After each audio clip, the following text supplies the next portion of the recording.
ನಮಸ್ಕಾರ ವೀಕ್ಷಕರೇ, ಪ್ರಖರ ಸುದ್ದಿಗೆ ಸ್ವಾಗತ. ಮುದ್ದೇಬಿಹಾಳ ತಾಲೂಕು ವೀರಶೈವ ಲಿಂಗಾಯತ ಸಭಾದಿಂದ ಶ್ರಾವಣ ಮಾಸದ ನಿಮಿತ್ತ ಕೂಡಲ ಸಂಗಮಕ್ಕೆ ಪಾದಯಾತ್ರೆ.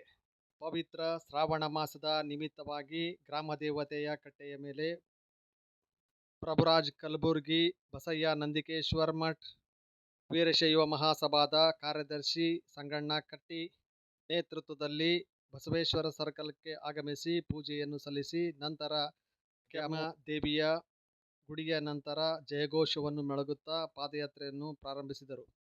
ಕೂಡಲ ಸಂಗಮದವರೆಗೆ ಸಾಗುವ ಈ ಯಾತ್ರೆಯಲ್ಲಿ ನೇಬಗೇರಿ ಹಾಗೂ ತಂಗಡಿಗೆಯ ಚರಲಿಂಗೇಶ್ವರ ದೇವಸ್ಥಾನದಲ್ಲಿ ಊಟ ವ್ಯವಸ್ಥೆಯನ್ನು ಮಾಡಲಾಗಿದ್ದು,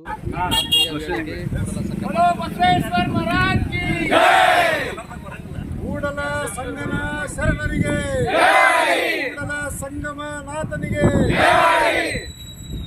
ಪಾದಯಾತ್ರೆಯಲ್ಲಿ ಹಿಂದೂ ಸಮಾಜದ ವಿವಿಧ ಪಂಗಡಗಳ ಮುಖಂಡರುಗಳು, ಮಹಿಳೆಯರು, ಮಕ್ಕಳು, ಎಲ್ಲ ಗುರು ಹಿರಿಯರಿಗೂ ಮುದ್ದೇಬಿಹಾಳ ನಗರವಾಸಿ ಎಲ್ಲರಿಗೂ ಶರಣತೆಗಳು ಹೇಳ್ತಾ, ಇಂದು ಶುಭ ದಿನದಂದು ಶ್ರಾವಣ ಮಾಸದ ಇದು 3ನೇ ವರ್ಷ ಕೂಡಲ ಸಂಗಮನಾಥನಿಗೆ ಪಾದಯಾತ್ರೆ ಹೊರಟಿದ್ದೀವಿ.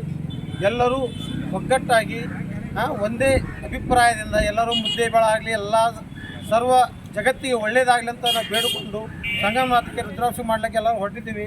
ಎಲ್ಲರಿಗೂ ಒಂದು ಸುರಕ್ಷಿತವಾಗಿ ಹೋಗಿ ಅಲ್ಲಿ ತಲುಪುವಂಥ ಸಮಯಕ್ಕೆ ಸಂಗಮನಾಥ ಆರೋಗ್ಯ ಭಾಗ್ಯವನ್ನು ದಯಪಾಲಿಸಂತ ಸಂಗಮನಾಥ ಬೇಡಿಕೊಳ್ಳುತ್ತಾ ಕಟ್ಟಿಯಿಂದ ಬಸವೇಶ್ವರ ಸರ್ಕಲ್, ಪಿಲೇಕೆಮ್ಮನಗುಡಿ, ನೇಬಿಗೇರಿ, ತಂಗಡಿಗಿ ಮಾರ್ಗ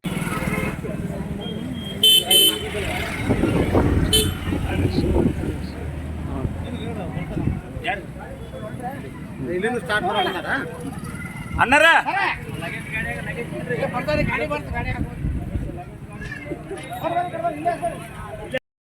ನಗರದ ವತಿಯಿಂದ ವೀರಶೈವ ಸಮಾಜ ಮತ್ತು ಎಲ್ಲ ಧರ್ಮ ಸಮಾಜ ವತಿಯಿಂದ ಮುದ್ದೇಬಿಹಾಳದಿಂದ ಕೂಡಲ ಸಂಗಮಕ್ಕೆ ಪಾದಯಾತ್ರೆ ಹಮ್ಮಿಕೊಂಡಿದ್ದಾರೆ.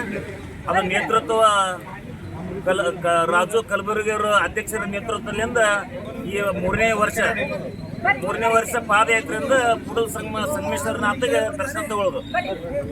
3 ವರ್ಷಗಳಿಂದ ಪ್ರಾರಂಭವಾಗಿರುವ ಪಾದಯಾತ್ರೆ 3ನೇ ವರ್ಷ ಸತತವಾಗಿ ಸಾಗುತ್ತದೆ. ಜೈ ಬಸವೇಶ್ವರ.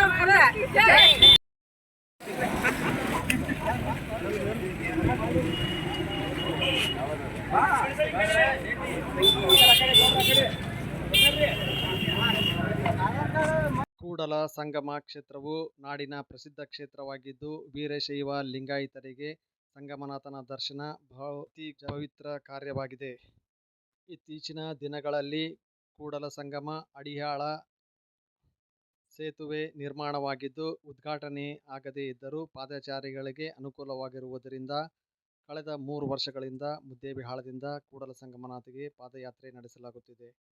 ವಿವಿಧ ಸಮಾಜಗಳ ಮುಖಂಡರು ಈ ಪಾದಯಾತ್ರೆಯಲ್ಲಿ ಭಾಗವಹಿಸಿದ್ದು, ತಂಡೋಪತಂಡವಾಗಿ ಕೂಡಲ ಸಂಗಮಕ್ಕೆ ತೆರಳುವುದು ಅತ್ಯಂತ ಹರ್ಷದಾಯಕ ಸಂಗತಿಯಾಗಿದೆ.